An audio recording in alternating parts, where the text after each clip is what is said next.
이 세상에 살고 있는 모든 부모님들은 자신의 사랑하는 아들, 딸들이 잘 되기를 원합니다. 자신의 아들과 자신의 딸이 잘못 되기를 원하는 부모님은 이 세상 속에 단 한 분도 계시지 않을 것입니다. 우리 교회도 새벽마다 많은 어른들이 나와서 새벽 기도회를 가지고 있습니다. 오늘 아침에도 제가 새벽 기도에 나오신 사람의 숫자를 확인해 보니까 64명이더라고요. 그 새벽 기도에 나오신 대부분의 어른들이 무엇을 위해 기도하겠습니까? 하나님, 내 아들 잘 되게 해 주십시오.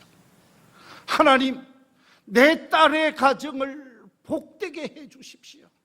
우리 사랑하는 손주들을 하나님께서 이 세상 속에서 훌륭한 사람으로, 하나님의 자랑스러운 사람으로 삶을 살아가게 해 주십시오.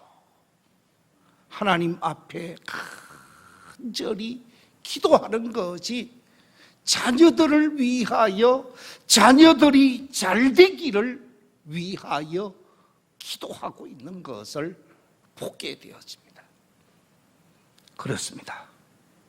부모님은 자녀들이 잘 되기를 원하여 기도하고, 우리의 영적 아버지가 되시는 하나님께서는 우리 성도들이 이 세상 속에서 잘 되기를 원하고 복 있는 삶을 살고 아름다운 인생을 펼치기를 원하시는 것이 하나님의 마음이라는 거지요. 하나님께서 우리 인간을 창조하시고 그 창조하신 인간에게 주신 최초의 말씀이 무엇인가? 창세기 1장 27절 28절에 보면 이렇게 기록하고 있습니다. 하나님이 자기 형상 곧 하나님의 형상대로 사람을 창조하시되 남자와 여자를 창조하시고 하나님이 그들에게 복을 주시며 하나님이 그들에게 이르시되 생육하고 번성하여 땅에 충만하라. 땅을 정복하라. 바다의 물고기와 하늘의 새와 땅에 움직이는 모든 생물을 다스리라 라고 말씀하시면서 이 땅에 존재해 가면서 삶을 펼쳐야 하는 모든 인간에게 생육하고 번성하고 충만하고 땅을 정복하고 다스리면서 복 있는 삶을 살 것을 하나님께서는 축복하신 분이 우리의 창조주가 되시는 하나님이시라는 말씀입니다. 그뿐만이 아닙니다. 하나님께서 믿음의 조상 아브라함을 선택하셨지요. 하란에 살고 있는 아브라함을 부르셔서 믿음의 조상이 되게 하셨는데, 그 믿음의 조상이 되는 아브라함에게 뭐라고 약속하고 있습니까? 우리 함께 창세기 12장 2절 3절 말씀 같이 한번 읽어보겠습니다. 시작. 내가 너로 큰 민족을 이루고 네게 복을 주어 네 이름을 창대하게 하리니 너는 복이 될지라. 너를 축복하는 자에게는 내가 복을 내리고 너를 저주하는 자에게는 내가 저주하리니 땅의 모든 족속이 너로 말미암아 복을 얻을 것이라. 할렐루야. 하나님께서는 아브라함을 선택하셔서 약속의 땅 하나님이 지시하시는 땅으로 보내시면서 말씀하시기를 내 이름을 창대하게 하겠다고 말씀하십니다. 너는 복이 될지라 말씀하고 있습니다. 너를 축복하는 사람, 네게 잘되게 하는 사람을 내가 축복하고 잘되게 하겠다라고 말씀하시면서 하나님께서는 하나님의 백성을 축복하고 잘되게 하시는 하나님이심을 확인할 수가 있습니다. 이스라엘 백성들이 애굽에서 나와서 가나안 땅으로 들어갈 즈음에 출애굽한 이스라엘 백성들이 가나안 들어가기 직전에 하나님이 신명기를 통하여 주신 말씀이 있습니다. 신명기 28장 12절 13절에 백성들에게 주신 말씀이 이렇습니다. 여호와께서 너를 위하여 하늘의 아름다운 보고를 여시사 네 땅에 때를 따라 비를 내리시고 네 손으로 하는 모든 일에 복을 주시리니 네가 많은 민족에게 구워줄지라도 너는 꾸지 아니할 것이요 여호와께서 너를 머리가 되고 꼬리가 되지 않게 하시며 위에만 있고 아래에 있지 않게 하시리니. 무슨 얘기입니까? 하나님께서 선택하신 하나님의 백성들에게 아름다운 보고 하늘의 창고를 활짝 열어서 하나님의 자녀들, 하나님의 백성들에게 복된 것을 주시고자 하시고 잘되게 하시고 번성케 하시기를 원하시는 하나님이시라는 말씀입니다. 그뿐만 아니지요. 구원의 주로 이 땅에 오셔서 우리의 구원자가 되시는 예수님께서 주신 말씀이 있습니다. 예수님께서 이 땅에 선한 목자로 오셔서 자신을 따르는 수많은 사람들에게 주신 말씀이 요한복음 10장 10절에 이렇게 기록하고 있습니다. 내가 온 것은 양으로 생명을 얻게 하고 더 풍성히 얻게 하려는 것이라. 예수님께서 이 땅에 오신 목적은 양이 되는 하나님의 자녀들이요 예수 그리스도를 믿는 믿음의 사람에게 풍성한 은혜와 삶을 살 수 있도록 하기 위해서 이 땅에 오셨고 풍성한 은혜를 주실 것을 약속하고 있습니다. 그렇습니다. 하나님은 우리를 잘되게 하시고 축복하시고 우리 주님은 우리에게 풍성한 은혜를 주시고자 하시는 분이라는 말씀입니다. 그런데 이처럼 복 주시기를 원하고 잘되게 하시기를 원하시는 하나님이 계시는데 왜 우리는 잘되지 않은가? 왜 우리는 삶의 어려움을 경험하고 있는가? 왜 우리는 시련과 고통과 아픔을 경험하며 절망적 삶을 살아가고 있는가?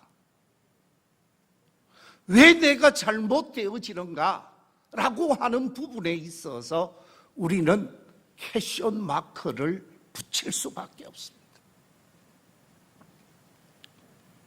그 이유에 관해서 하나님의 말씀인 성경은 뭐라고 말하고 있는가? 그 이유는 다름이 아니라 우리의 죄와 허물 때문이라고 말씀하고 있습니다. 우리의 죄와 우리의 허물 때문에 우리가 잘못된 불행의 길을 걸어가고 있다는 거예요. 로마서 3장 23절에 보면 이렇게 말씀하고 있습니다. 모든 사람이 무엇을 범하였으며 죄를 범하였으며 하나님의 영광에 이르지 못하더니 그랬습니다. 범죄한 인간은 하나님의 영광에 이를 뿐만 아니라 축복된 삶을 살 수가 없다라는 거예요. 그뿐만이 아닙니다. 로마서 5장 12절에서는 이렇게 말하고 있습니다. 그러므로 한 사람으로 말미암아 죄가 세상에 들어오고 죄로 말미암아 사망이 들어왔나니 이와 같이 모든 사람이 죄를 지었으므로 사망이 모든 사람에게 이르렀느니라 라고 말씀하고 있습니다. 우리 인류의 조상이 되어지는 아담과 하와가 범죄하게 되어지고 죄를 짓게 되어지므로 모든 인간에게 죄가 초래되어졌고 그 죄인의 아들로 죄인의 딸로 태어난 모든 사람은 죄인이기 때문에 죄로 인해서 죽음이 초래되어졌다라는 거예요. 그래서 로마서 6장 23절에서는 죄의 삭선 뭐라고요? 사망이라 라고 말하고 있습니다. 그뿐만이 아닙니다. 죄가 우리에게 죽음만을 가져오느냐? 죄가 우리에게 죽음만을 안겨주는 것으로 끝내지 않는다라는 거예요.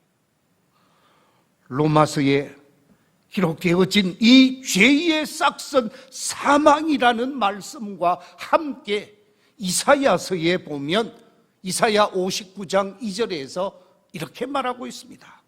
오직 너희 죄악이 너희와 너희 하나님 사이를 뭐 했다고요?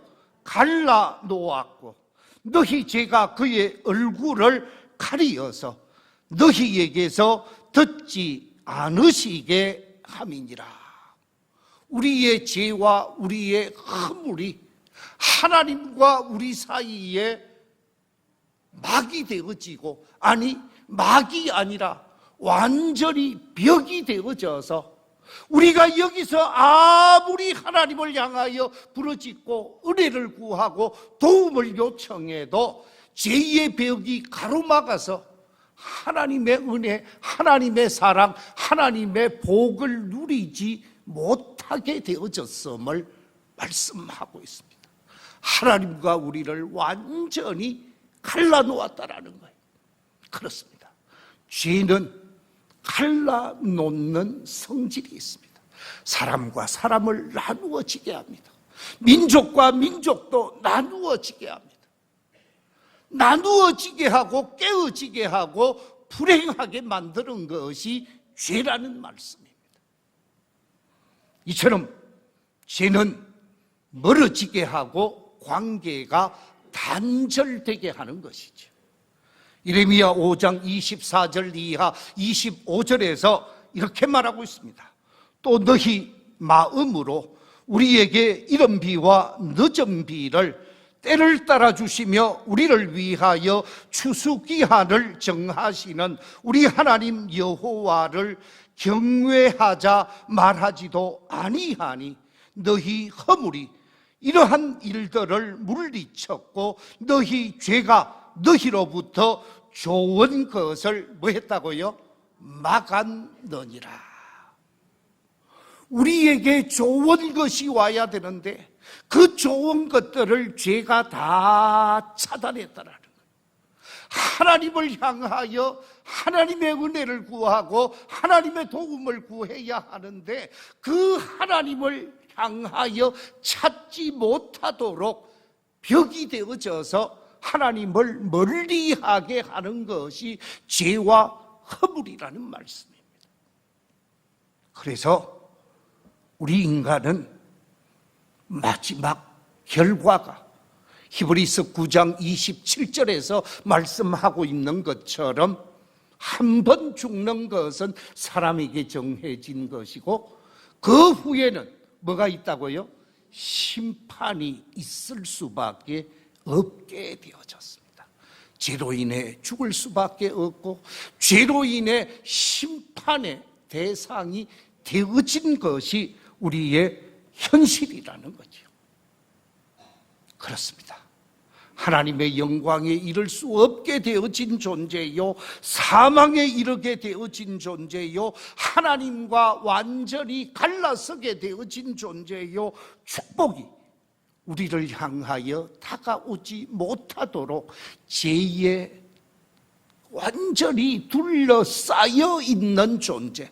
그래서 죄로 말미암아 허우적될 수밖에 없고, 죄로 말미암아 실험할 수밖에 없고, 저주와 멸망의 길을 걸어갈 수밖에 없는 존재. 마지막 사망으로, 생은 심판으로 끝날 수밖에 없는 절망적인 존재가 인간의 실존이라는 것입니다. 그런데 이와 같은 우리 인간을 그냥 외면하고 방치해 둔 것이 아니라 한 생명 한 생명을 살아가시는 하나님께서 우리를 긍휼히 여기시고 사랑하시는 이 하나님께서 인간의 죄악의 문제를 어떻게 해결할 것인가, 인간의 죄의 문제를 어떻게 처리할 것인가, 이 문제에 해답을 제공하기 위해 죄 없으신 예수 그리스도를 이 땅에 메시아로 보내게 되어집니다. 죄 없으신 예수 그리스도, 인류의 구원자가 되셔서 인간을 완전히 대속할 수 있는 하나님 되시는 독생자 예수 그리스도께서 이 땅에 보내셔서 보냄받은 자로, 구원자로 예수님이 이 땅에 오셨음을 오늘 본문은 우리에게 말씀하고 있습니다. 우리 다시 한번 요한복음 3장 16절 17절 말씀 같이 한번 읽어보겠습니다. 시작.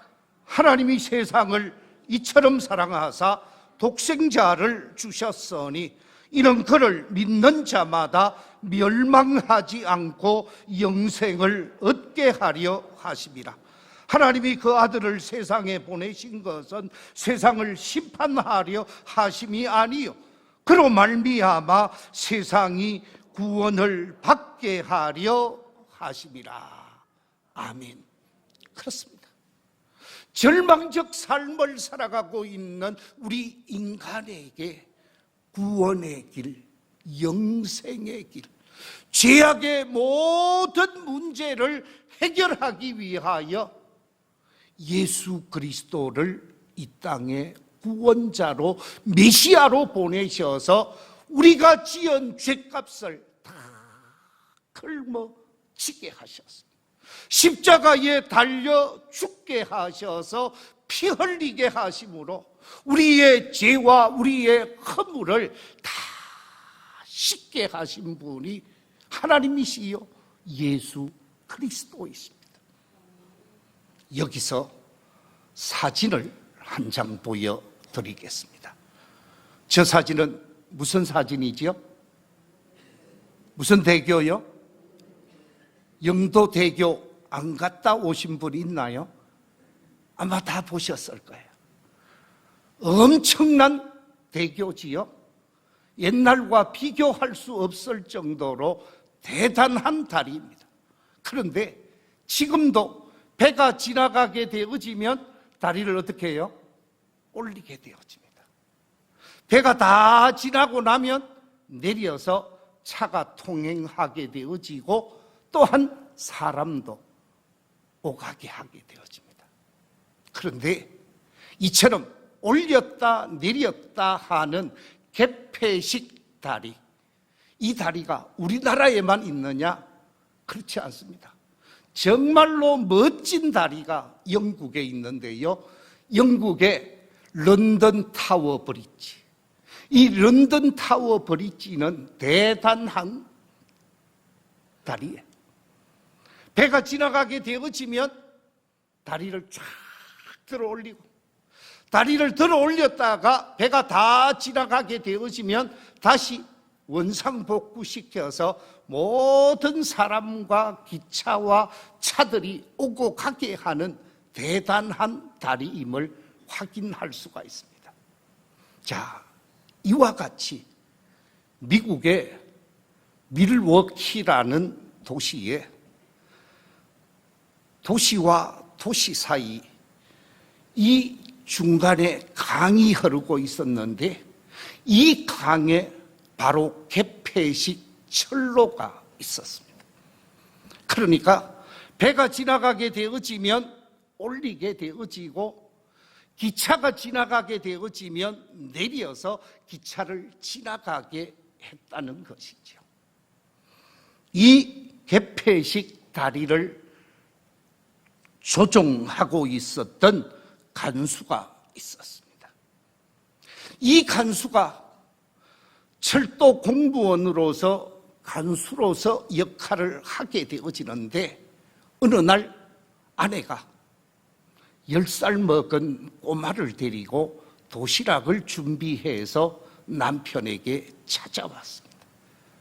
찾아온 남편에게 도시락을 내어 놓으면서 음식을 먹도록 했습니다. 그런데 아내와 남편이 음식을 사이에 두고 음식을 먹도록 하는데 10살 꼬마는 그냥 가만히 있지 않잖아요.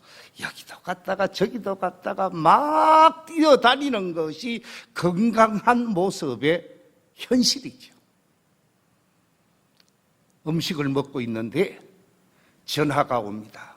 잠시 후 기차가 지나갈 터이니 어떻게 하라고요? 올려놓았던 다리를 내리시오. 내리라고 그랬습니다. 그래서 올려놓았던 다리를 내리려고 하는데 잠깐 후에 아이의 비명소리가 들리는 거예요. 아이의 비명소리가 들리는데 그 소리가 다름 아닌 기계실에서 들리는 거예요. 이 꼬마가 엄마 아빠가 밥 먹는 그 시간에 그 자리에 있지 못하고 기계실에 가서 뭔가를 손을 대었던 것 같습니다. 기계가 돌아가고 있는데 엄청나게 큰 톱니바퀴가 돌아가면서 올려놓은 다리를 내리도록 되어져 있는데 그 톱니바퀴에 아기의 옷이 그만 걸려버린 거예요. 아기의 옷이 걸려서 돌아가게 되어지면 천천히 돌아가고 있는 이 톱니바퀴를 멈추어야 아이가 톱니바퀴 속에 빨려 들어가지 아니하고 살아날 수가 있는데 좀 전에 뭐가 왔어요? 전화가 왔어요. 기차가 지나갈 터이니 다리를 내려라 하는 연락이 와서 큰일 난 거예요. 아이가 톱니바퀴에 끌려 들어가며 죽게 해야 할 것인가? 아니면 기차가 지나가도록 해서 기차에 타고 있는 모든 승객들을 살릴 것인가? 죽일 것인가? 진퇴양난에 놓여지게 되어집니다. 이 철도 공무원이 자신의 아들이 죽어가는 톱니바퀴에 끌려서 죽어가면서 몸이 찢어지고 몸이 잘려지는 그 모습을 보면서도 중단시키지 못하고 다리를 내릴 수밖에 없었다고 합니다. 그리고 기차에 타고 있었던 사람들은 아무런 문제 없는 것처럼 유유히 철로를 지나가면서 기차 여행을 했다라는 것입니다. 사랑하는 성도 여러분, 하나님의 사랑이 바로 이 사랑입니다. 자신의 하나밖에 없는 아들, 독생자 예수 그리스도를 십자가 위에 올려놓게 되어지고 십자가에서 창기로 찔리게 되어지고 가시 면류관을 쓰게 되어지고 모진 고난과 고통과 아픔과 저주를 다 한 몸에 받으면서도 죽일 수밖에 없었던 것, 그것이 인간의 죄를 대속하는 유일한 길이었기에 하나님의 사랑은 독생자 예수 그리스도를 죽이시기까지 하시면서 보혈의 피를 흘리시기까지 하시면서 우리를 사랑해 주신 사랑의 하나님이시라는 말씀. 그 사랑의 하나님의 구속의 은혜가 있었기에 오늘 저희들은 삶을 살아가되 구원받은 하나님의 사람으로 삶을 살아가게 되어졌습니다. 우리가 잘 알고 있는 말씀 이사야 53장 5절과 6절 속에 보면 이렇게 말씀하고 있습니다. 그가 찔림은 우리의 허물 때문이요 그가 상함은 우리의 죄악 때문이라. 그가 징계를 받음으로 우리는 평화를 누리고 그가 채찍에 맞음으로 우리는 나음을 받았도다. 우리는 다 양 같아서 그릇 행하여 각기 제 길로 갔거늘 여호와께서는 우리 모두의 죄악을 그에게 담당시키셨도다. 그렇습니다. 예수님은 우리의 허물 때문에 모진 가시에 찔릴 수밖에 없었습니다. 우리의 죄악 때문에 온 몸이 채찍에 맞아 멍들 수밖에 없었고 찢어질 수밖에 없었고 상할 수밖에 없었습니다. 예수님이 받은 징계로 우리는 심령의 평화를 얻게 되어졌고 예수님이 맞은 채찍으로 인해서 죄인 된 우리가 나음을 얻어 축복의 주인공이 되어졌습니다. 우리가 죄악에 사로잡혀 있었을 때에 우리 주님께서는 우리의 모든 죄악을 사하시기 위해서 십자가를 지실 수밖에 없었고 골고다를 오를 수밖에 없었고 십자가 위에서 저와 여러분을 위하여 보혈의 피를 흘릴 수밖에 없었습니다. 이 십자가 사건, 이 십자가 사건을 사도 바울은 로마서 5장 8절에서 이렇게 표현하고 있습니다. 우리가 아직 죄인 되었을 때에 그리스도께서 우리를 위하여 죽으심으로 그리스도께서 우리에 대한 자기의 무엇을? 사랑을 확정하셨느니라. 십자가는 하나님의 사랑의 확정을 나타내는 것입니다. 저 십자가는 하나님의 사랑의 심볼이 되어지는 것입니다.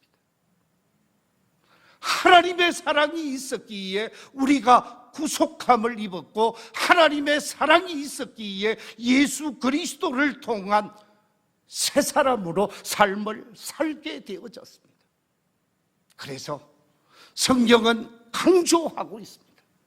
우리가 잘 알고 있는 말씀 사도행전 16장 31절에서 주 예수를 믿으라 그리하면 너와 네 집이 구원을 얻으리라 그랬는데 예수 그리스도를 올바로 믿을 수 있는 저와 여러분이 되시기를 주의 이름으로 축원합니다.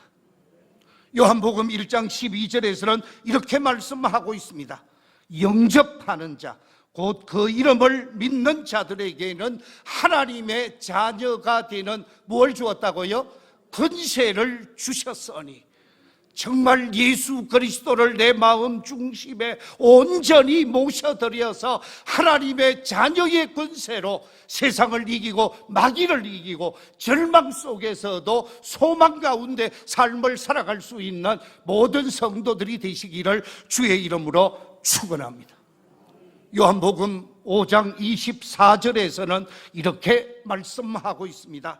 내가 진실로 진실로 너희에게 이르노니 내 말을 듣고 또 나 보내신 이를 믿는 자는 영생을 얻었고 심판에 이르지 아니하나니 사망에서 생명으로 옮겼느니라. 할렐루야.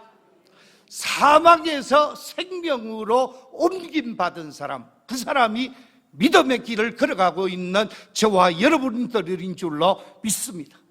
우리는 사망의 자리에 발을 딛고 사는 사람이 아니라 생명의 자리, 구원의 자리, 영생을 바라보면서 구원받은 하나님의 사람으로 오늘을 살아가고 있습니다.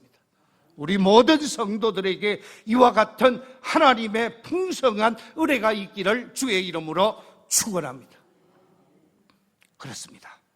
예수 그리스도를 구원의 주님으로 믿는 사람, 예수 그리스도를 나의 주로 영접한 사람에게 5가지의 약속이 기록되어져 있습니다. 그 5가지의 약속이 무엇입니까? 그 첫째는 우리가 앞에서 얘기한 대로 우리가 죄로 말미암아 죽을 수밖에 없고 심판과 절망에 빠질 수밖에 없는데, 예수 그리스도를 믿고 영접하면 죄와 죽음과 심판으로부터 뭘 한다고요? 자유함을 얻게 되어지는 것입니다. 그렇습니다. 우리 인간이 결코 피할 수 없는 죽음과 죽음 이후에 있을 심판으로부터 자유함을 얻는데, 바로 우리의 죄과를 다 십자가에서 해결하신 예수 그리스도를 믿는 믿음의 덕분으로 죄와 심판과 죽음으로부터 자유하게 되어지는 것입니다. 이런 자유와 이런 기쁨이 저와 여러분에게 있기를 주의 이름으로 축원합니다. 두 번째, 예수 믿고 구원받은 사람에게 나타나는 또 하나의 복은 구원의 기쁨과 평강이 우리 속에 샘솟듯 솟아나면서 새로운 인생을 살게 되어지는 것이지요. 우리 심령 속에 있는 죄악의 문제가 다 해결되어지고 염려와 근심과 걱정이 사라지게 되어지고 두려움이 떠나가게 되어지면 우리 속에 구원의 기쁨, 하늘의 평강이 우리 속에 임하게 되어지는 것입니다. 세상 그 어디에서도 얻을 수 없는 놀라운 평화와 기쁨을 누리게 되어집니다.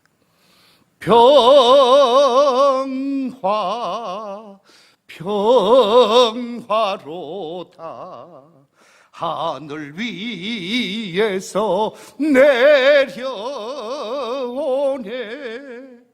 그 사랑의 물결이 영원토록 내 영혼을 덮어서서.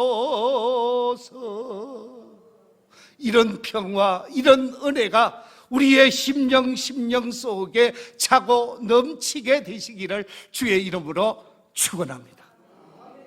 세 번째, 예수 믿고 예수님을 구원의 주로 영접한 사람에게 영혼이 잘 되는 풍성함을 누리게 되어집니다. 가난해도 없어도 세상적인 지위를 가지지 못해도 그거 아무런 염려, 걱정하지 않습니다. 내 마음 속에서 그저 은혜가 넘치고 하나님의 사랑 때문에 감격하면서 영혼이 잘 되는, 그래서 영혼의 풍성한 은혜를 경험하면서 삶을 살게 되어지지요. 그리고 네 번째는 이 세상에 누구의 아들, 딸로만 사는 사람이 아니라 누구의 아들, 딸로 산다고요? 하나님의 아들로, 하나님의 딸로 사는 거예요. 그래서 우리가 하나님을 아버지라고 부르게 되어지는데, 오늘 오후 시간에 아버지 하나님을 다시 나누고자 할 것입니다만은, 이 땅에 구원받은 하나님의 백성은 하나님의 자녀로서 자녀의 특권을 가지고 삶을 살게 되어지지요. 마지막 한 가지를 더 말씀드리면, 그것은 이 땅에서만 평강을 누리며 사는 것이 아니라 죽음 이후에 영원한 세계에서, 천국에서 영생복락의 주인공으로 삶을 살게 된다고 말씀하고 있습니다.